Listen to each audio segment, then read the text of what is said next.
Welcome back. आप देख रहे हैं आपका प्रोग्राम कहानी कुर्सी की। मैं हूं सौरभ, आपके साथ सारे मेहमान हमारे साथ बने हुए हैं। बात कर रहे हैं कल जो चुनाव के नतीजे आए उसको किस दृष्टि से देखना जो है वो उचित होगा। हरियाणा की हम लोग अभी बात कर रहे थे। प्रधानमंत्री नरेंद्र मोदी ने कल शाम को कहा अपनी पार्टी कार्यकर्ताओं से बात करते हुए, कांग्रेस परजीवी पार्टी है, पिगी बैक पार्टी है, दूसरों के सहारे चल सकती है, सीधी लड़ाई नहीं लड़ सकती। यह बात तो कांग्रेस पार्टी के सहयोगी भी कह रहे हैं। महाराष्ट्र में उद्धव ठाकरे की पार्टी की सांसद हैं प्रियंका चतुर्वेदी, उन्होंने कल जब नतीजे आ ही रहे थे तब ये बात कह दी थी, भाई कांग्रेस सोचे ये सीधी लड़ाई में क्यों नहीं जीत पाती भारतीय जनता पार्टी से, गठबंधन में तो ठीक है। अब मामला उससे आगे बढ़ गया है। अब थोड़ी बहुत नतीजों पर बात करनी चाहिए। जैसे जम्मू कश्मीर का रिजल्ट क्या बता रहा है। जम्मू कश्मीर में कांग्रेस और नेशनल कॉन्फ्रेंस का गठबंधन था। कश्मीर में ज्यादातर सीटों पर लड़ रही थी नेशनल कॉन्फ्रेंस, लेकिन कांग्रेस भी लड़ रही थी। जम्मू में ज्यादा सीटें कांग्रेस पार्टी को मिली हुई थी, नेशनल कॉन्फ्रेंस को। नतीजे क्या बता रहे हैं? 6 सीटें आई हैं कुल प्रदेश के अंदर कांग्रेस पार्टी को, जिनमें से 5 कश्मीर वैली के अंदर है और 1 जम्मू के अंदर है। मात्र एक। स्ट्राइक रेट में आप अगर देखें 80% सीटें हार गई कांग्रेस पार्टी वहां पर। यह बात उमर अब्दुल्ला ने पहले ही कही थी बीच चुनाव में कि भाई राहुल गांधी जी को, कांग्रेस पार्टी को जम्मू में जाकर प्रचार करना चाहिए। कश्मीर तो हम देख रहे हैं, उनके सहारे जम्मू है, उनको ज्यादा सीटें हमने जम्मू में दी हैं। जम्मू में 1 सीट, और बीजेपी कह रही है, गिना रही है कि वो 1 सीट भी जो जीती है उसमें उसका मुस्लिम उम्मीदवार जीता है, जिसने बीजेपी के हिंदू उम्मीदवार को हराया। उनका कहने का मतलब यह है कि कांग्रेस पार्टी पूरी तरीके से मुसलमान पार्टी बन चुकी है, इसको सिर्फ मुस्लिम वोट कर सकते हैं और कोई समाज इसको वोट नहीं करता। यह जम्मू कश्मीर दिखा रहा है, इसलिए कश्मीर में जीती, जम्मू में सारी जगहों पर पार्टी हार गई है। तो इसकी हम लोग जरा आगे बात करते हैं और आने वाले चुनावों में, क्योंकि आप आगे जहां चुनाव होगा, झारखंड में चुनाव होगा, महाराष्ट्र में बड़ा चुनाव होने जा रहा है, दिल्ली के अंदर चुनाव होगा, बिहार के अंदर चुनाव होगा। ये सब जगह इंडिया गठबंधन की जहां पर दल ज्यादा हैं, जहां गठबंधन का स्कोप है, वहां पर चुनाव लड़ा जाने, तो वहां पर अब कांग्रेस पार्टी को हो सकता है अपने सहयोगियों का दबाव भी झेलना पड़े, जिसकी शुरुआत हो चुकी है। मसलन प्रियंका चतुर्वेदी की बात मैंने आपको बताई, उन्हीं के साथ ही संजय राउत कह रहे हैं कांग्रेस बता दे साथ में रहना भी है कि नहीं रहना है महाराष्ट्र के अंदर। जल्दी से सीएम फेस डिसाइड करे, और पोस्टर वहां पहले ही छप गए हैं उद्धव ठाकरे भावी मुख्यमंत्री के। तो वो तो अब इस कदर प्रेशर डाल रहे हैं कांग्रेस पार्टी पर कि ज्यादा सीटें भी हम लड़ेंगे, मुख्यमंत्री का चेहरा भी हमारा होगा, तुम्हें साथ में चलना है तो चलो, वरना बता दो अभी गठबंधन से अलग हो जाओ। राघव चड्ढा पहले ही कह चुके थे वो पछता भी रहा होगा, साथ छोड़कर साथ चलते तो कुछ और बात होगी। थोड़ी देर में संजय सिंह जी, आम आदमी पार्टी के सांसद, भी हमारे साथ जुड़ने जा रहे हैं।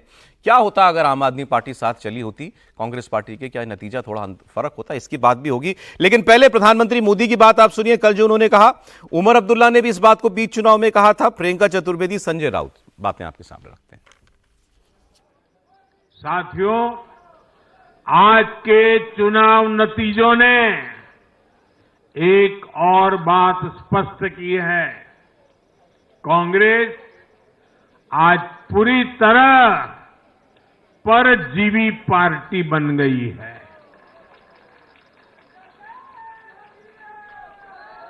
यहां हरियाणा में कांग्रेस परजीवी बनकर किसी के साथ नहीं थी, अकेली थी, तो उसे करारी हार मिली। जम्मू कश्मीर में उसकी सहयोगी पार्टी डर के मारे पहले से कई कह रही थी कि कांग्रेस की वजह से उसे नुकसान हो रहा है, और आज के नतीजों में भी वही दिखा है। हरियाणा में अब बैठ के समझना पड़ेगा। मतलब मैं तो पहले ही से कहता था कि ये एग्जिट पोल जो है ये आप खामखा वक्त बर्बाद कर रहे हो, लेकिन इतना गलत, मतलब कि बंदा सोच भी नहीं सकता है। आप चले ना, 18 के 20 होते, 20 के 22 होते, यहाँ 30 के 60 हो गए और 60 के 30 बने। और जो लोग मतलब अपनी कपड़े तैयार करके राजभवन का जो है रास्ता नाप रहे थे, वो बेचारे घर में बैठे रहे, और बीजेपी ने तीसरी बार वहाँ हुकूमत बनाई। अब इसके पीछे क्या वजूहात हैं, उस पर कांग्रेस को थोड़ा सा तो गहराई में जाके सोचना होगा। भारतीय जनता पार्टी अगर सरकार बना रही है तो मैं सबसे पहले भारतीय जनता पार्टी को बधाई देना चाहूँगी कि उन्होंने ये कैंपेन अच्छे से लड़ा, जनता का विश्वास जीता हरियाणा में, डिस्पाइट एंगर। वोट भी उन्हीं को गए, यानी विश्वास बनाए रखा कि बीजेपी में विश्वास बनाए रखा है। और कहीं ना कहीं कांग्रेस पार्टी को भी अपनी रणनीति देखनी पड़ेगी कि जैसे डायरेक्ट फाइट होती है बीजेपी के साथ, कांग्रेस कहीं ना कहीं कमज़ोर पड़ जाती है, तो क्यों है रीवर्क द एंटायर अलायंस।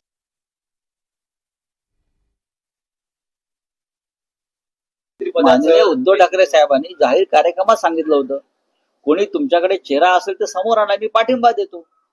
लोकांच्या मनात संभ्रम नको, लोकांच्या मनात संभ्रम नको की या राज्याचं नेतृत्व कोण करेल भविष्यात.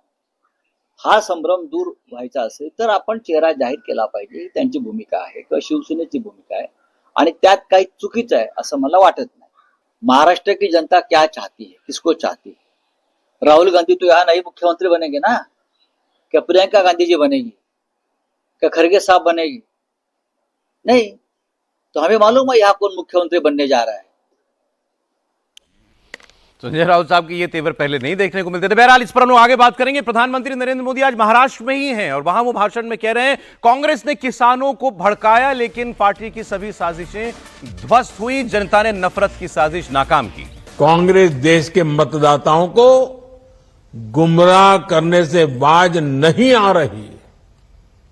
कांग्रेस का फॉर्मूला साफ है कि मुसलमानों को डराते रहो, उनको भय दिखाओ, उनको वोट बैंक के कन्वर्ट करो और वोट बैंक को मजबूत करो। कांग्रेस के एक भी नेता ने आज तक कभी नहीं कहा कि हमारे मुस्लिम भाई बहनों में कितनी जातियां होती हैं। मुस्लिम जातियों की बात आते ही कांग्रेस के नेता पर मुंह पर ताला लगाकर बैठ जाते हैं, लेकिन जब भी हिंदू समाज की बात आती है तो कांग्रेस उनकी चर्चा जाति से ही शुरू करती है। कांग्रेस की नीति है हिंदुओं की एक जाति को दूसरी जाति से लड़ाओ। कांग्रेस जानती है कि जितना हिंदू बटेगा उतना ही उसका फायदा होगा। कांग्रेस किसी भी तरीके से हिंदू समाज में आग लगाए रखना चाहती है ताकि वो उस पर राजनीतिक रोटियां सेकती रहें। भारत में जहां भी चुनाव होते हैं वहां कांग्रेस यही फॉर्मूला लागू करती है। अपना वोट बैंक पक्का करने के लिए कांग्रेस समाज में जहर घोलने के हर हथकंडे अपना रही है। कांग्रेस पूरी तरह से सांप्रदायिक और जातिवाद का चुनाव लड़ती रहती है। हिंदू समाज को तोड़कर उसे अपनी जीत का फॉर्मूला बनाना, यही कांग्रेस की राजनीति का आधार है। कांग्रेस भारत के सर्वजन हिताय, सर्वजन सुखाय की भावना का दमन कर रही है, सनातन परंपरा का दमन कर रही है। जिस कांग्रेस ने इतने वर्षों तक देश पर राज किया, वो सत्ता में वापसी के लिए इतनी बेचैन है कि हर रोज नफरत की राजनीति कर रही है। कांग्रेस की पुरानी पीढ़ी के नेता भी बेबस है, असहाय है कि उनकी इस पार्टी की क्या स्थिति हो गई है। कांग्रेस की ये स्थिति होने वाली है। कांग्रेस नफरत फैलाने की सबसे बड़ी फैक्ट्री बनने वाली है। ये गांधी जी ने आजादी के बाद ही समझ लिया था। इसलिए ही गांधी जी ने कहा था कि कांग्रेस को खत्म कर देना चाहिए। कांग्रेस खुद खत्म नहीं हुई, लेकिन आज देश को खत्म करने पर तुली हुई है। इसलिए हमें सावधान रहना है, सतर्क रहना है। साथियों, मेरा पक्का विश्वास है समाज को तोड़ने की आज जो कोशिश हो रही है, ऐसी हर साजिश को महाराष्ट्र के लोग नाकाम करके रहेंगे। महाराष्ट्र के लोगों को देश के विकास को सर्वोपरि रखते हुए एकजुट होकर बीजेपी महायुति के लिए वोट करना है। हरियाणा तर भाजपा जिंकली, आता महाराष्ट्रात यापेक्षा मोठा विजय मिलवायचा आहे। साथियों, पिछले 10 वर्ष में हमने देश के विकास के लिए आधुनिक इंफ्रा बनाने का एक महायज्ञ शुरू किया है। आज हम सिर्फ बिल्डिंग नहीं बना रहे हैं, हम एक स्वस्थ और समृद्ध महाराष्ट्र की नींव रख रहे हैं। प्रधानमंत्री मोदी वीडियो कॉन्फ्रेंसिंग के जरिए महाराष्ट्र में एक सभा को संबोधित कर रहे थे। कल जो उन्होंने बातें कही, लगा वहीं से आगे उस बात को वो बढ़ा रहे हैं कि कांग्रेस कैसे हिंदुओं को बांट रही है, जातिवाद की जहर को बो रही है समाज के अंदर। बहरहाल, हम इन चुनावों के नतीजों को एनालाइज कर रहे थे। हमारे साथ इस वक्त बहुत सीनियर मेहमान जुड़े हैं। संजय सिंह जी, आम आदमी पार्टी के सांसद हमारे साथ हैं। संजय सिंह साहब, बहुत स्वागत आपका इंडिया टीवी पर। कल से विश्लेषण चल रहा है महाराष्ट्र में जो नतीजे आए वो क्यों आए, कांग्रेस पार्टी हारी तो कैसे, बीजेपी जीती तो कैसे। बहुत नमस्कार सर आपको। वो लोग कह रहे हैं कि अगर सबको साथ लेकर के चले होते, इंडिया गठबंधन को हरियाणा में भी बना करके चले होते तो शायद परिणाम कुछ और होते।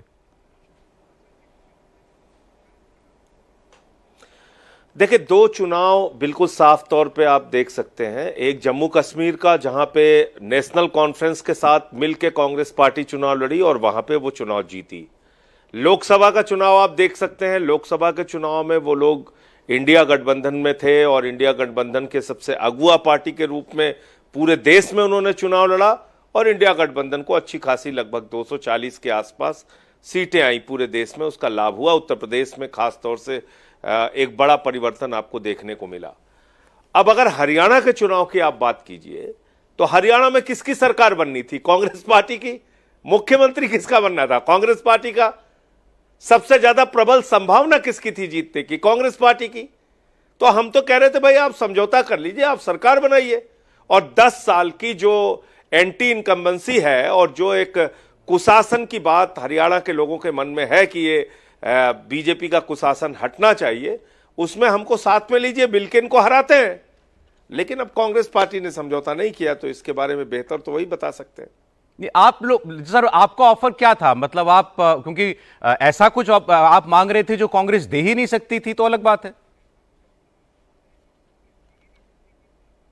ऐसा कुछ नहीं है, ऐसा बिल्कुल नहीं है। और अगर ये बात आपको कोई कहता है तो ये बिल्कुल गलतफहमी फैलाने का प्रयास किया जा रहा है। ऐसा कुछ भी नहीं है कि हम कोई ऐसी चीज मांग रहे थे जो कि वो उनके लिए देना असंभव था।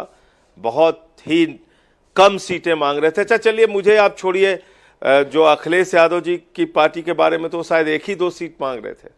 तो आम आदमी पार्टी भी कुछ भी ऐसा, और लगभग सारी बातचीत फाइनल हो चुकी थी, सब कुछ फाइनल हो चुका था और उसके बाद फोन उठाना ही बंद कर दिया।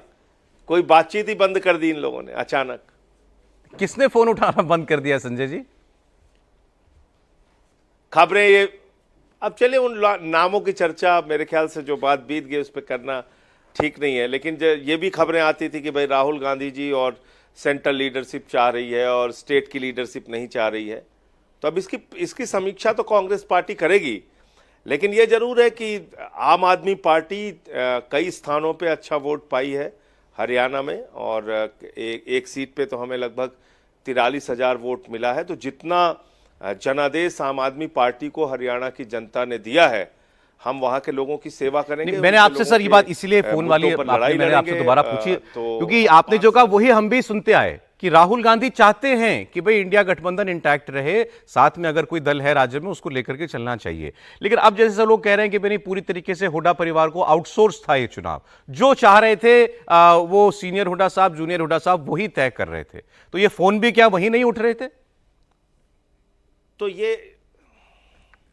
तो मैं यही तो आपसे कहना चाह रहा हूं कि इसके बारे में अब कांग्रेस पार्टी अपने अंदर इन बातों की समीक्षा करेगी। अच्छा, आप आम आदमी पार्टी की बात छोड़ दीजिए, ये भी निकल के सामने आ रहा है कि लगभग 16 से 17 सीटें ऐसी हैं जहां पे कि निर्दलीय उम्मीदवार, जो कांग्रेस के बागी उम्मीदवार थे, वो लोग खड़े होके उन्होंने भी कैंडिडेट्स को हराया। इनके अपने इंटरनल झगड़े बहुत ज्यादा थे, सीनियर लीडरशिप जो स्टेट की थी उनके बीच की, जो खुलकर सामने भी आई। तो एक फैक्टर नहीं रहा, कई सारी चीजें जुड़ी। हाँ, मैं ये जरूर कह सकता हूं कि दो तस्वीर बिल्कुल सामने है। जम्मू कश्मीर साथ में लड़े, चुनाव जीते। हरियाणा साथ नहीं लड़े, चुनाव हारे। मध्य प्रदेश साथ नहीं लड़े, चुनाव हारे। तो अगर आप अब वहां पे अब देखिए, कुछ राजनीति के अंदर आपको रणनीतिक तौर पे भी काम करना होता है।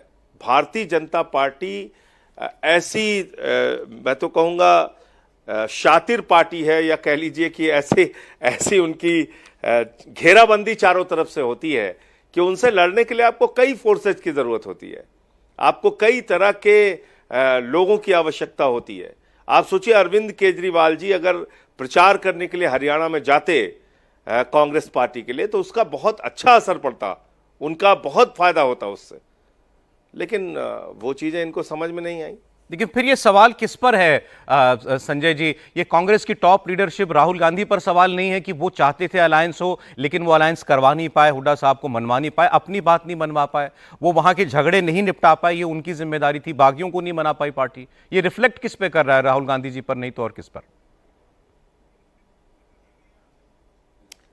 अब देखिए, ये तो उनकी पार्टी जब बैठेगी, वो लोग अपने हार की समीक्षा करेंगे, तो उसमें वो तय करेंगे कि उनसे कहाँ कहाँ क्यों कमी रह गई। इस पे मैं अभी कुछ बोलूं वो ठीक नहीं है। मैं तो सिर्फ इतना कह सकता हूं कि अगर मिलकर लड़े होते तो निश्चित रूप से प्रचंड बहुमत के साथ वहां पर इंडिया गठबंधन की सरकार बनती और कांग्रेस पार्टी का ही मुख्यमंत्री बनता, कांग्रेस पार्टी की ही सरकार बनती। थोड़ा उनको अपनी रणनीति बदलने की जरूरत थी। जो उन्होंने बिल्कुल सबको नजरअंदाज करके अकेले चलने की जो रणनीति बनाई, वो उसमें विफल रहे। नहीं, ये क्योंकि अभी आगे और चुनाव आएंगे संजय जी, महाराष्ट्र का चुनाव आएगा, फिर दिल्ली का चुनाव भी आएगा, जहां आप हैं बड़े भाई की भूमिका के अंदर, तो ये इससे वहां के सबक लेने पड़ेंगे।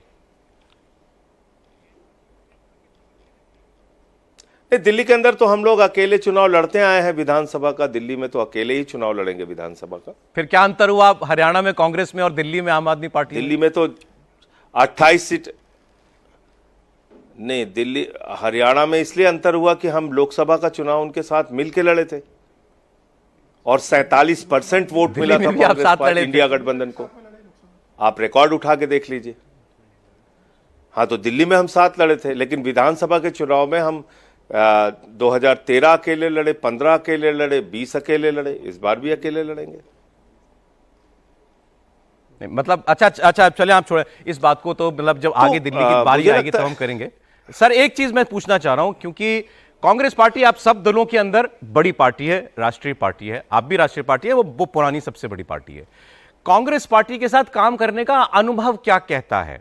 मतलब ये जब जाते हैं, जब निटी ग्रिटीज पर बात करते हैं, तो कहीं अहंकार छलकता है या ओवर कॉन्फिडेंस? निर्णय लेने में बहुत विलंब करते हैं। अच्छा। देखिए, जो सबसे बड़ी बात, मैं बिल्कुल एकदम से निर्णय लेने में बहुत विलंब करते हैं, निर्णय लेने में बहुत विलंब करते हैं। और जिन लोगों से आपकी लड़ाई है, उनके साथ अगर आपको लड़ना है तो आपको निर्णय लेने में तेजी दिखानी होगी और जल्द फैसले लेने होंगे। अगर आप चीजों को लटकाएंगे, लंबा खींचेंगे, तो उससे नुकसान होता है। कहीं कॉन्ट्राडिक्शन तो नहीं आता आपकी बातों में, नारों में, ऑब्जेक्टिव्स में? नहीं, देखिए, ऐसा है कि पॉलिटिक्स में अलग अलग पॉलिटिकल पार्टीज हैं तो उनके अपने अलग अलग मत होंगे, जो लोकतंत्र के लिए बुरी बात नहीं है, होना ही चाहिए। लेकिन आपकी बड़ी लड़ाई किससे है? आपकी बड़ी लड़ाई है उस भारतीय जनता पार्टी से जिसने अग्निवीर योजना लागू की और जिसके कारण हरियाणा में लोगों में रोष था। आपकी उस पार्टी से लड़ाई थी जिस पार्टी ने किसानों के ऊपर लाठियां चलवाई, गोलियां चलवाई, आंसू गैस के गोले छोड़े और किसानों के अंदर भारी असंतोष था। 750 किसानों ने अपनी शहादत दी थी। वहां लोगों को फसल का दाम नहीं मिलता। हरियाणा बेरोजगारी में नंबर 1 है। सरकारी स्कूलों को बंद करने का वो काम कर रहे थे।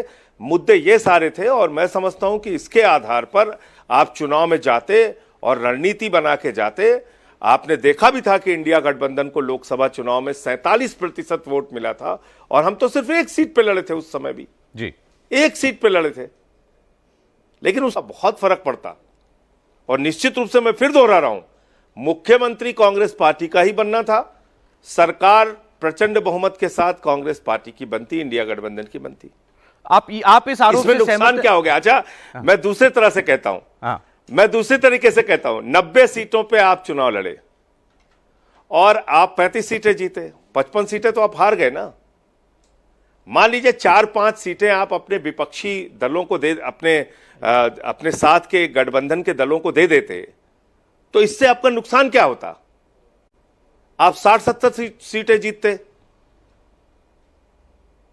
तो बहरहाल इन सारी बातों की समीक्षा कांग्रेस पार्टी करेगी। इतनी पुरानी पार्टी है, वो लोग बैठेंगे, समझेंगे आपने। और देखिए, कांग्रेस के बीच का जो अंतर्विरोध था स्टेट लीडरशिप में, उनके बीच में जो आपस में रोज सवाल खड़े होते थे एक दूसरे पे, उसका भी असर रहा है नीचे तक। लेकिन जो वोट भाजपा से दूर चला गया था, जैसे दलित वोट है वो पूरी तरीके से उनसे अलग हो गया था। जाटों की नाराजगी की बात अब से नहीं, कितने अरसे से कही जा रही है, ये वापस कैसे आ गया? कांग्रेस की अपने जो कारण रहे हो वो अलग बात है, लेकिन वोटर की नाराजगी तो नहीं दूर हो सकती ना उससे, अगर थी। देखिए कांग्रेस पार्टी का वोट शेयर अगर आप देखेंगे पिछली बार की तुलना में शायद 11% उनका वोट शेयर बढ़ा है। तो वोट शेयर उनका बढ़ा, लेकिन जो छोटे छोटे फैक्टर होते हैं, जैसे मान लीजिए 2% वोट भी आम आदमी पार्टी को मिला। अब अगर आम आदमी पार्टी उनके साथ जुड़ती तो ये 2% ही सीमित नहीं रहता, एक माहौल बनता है आपके पक्ष में और आपके 5-6% वोट और बढ़ते। और इससे मैं समझता हूं कि ये जो जीत का अंतर है, आप देखते कि बिल्कुल बाजी पलट जाती। 60-70 तक सीटें आ सकती थी इंडिया गठबंधन की, और आपको ज्यादा से ज्यादा 5-6 सीटें आपको दूसरे दलों को देनी थी जो आपके साथ के थे।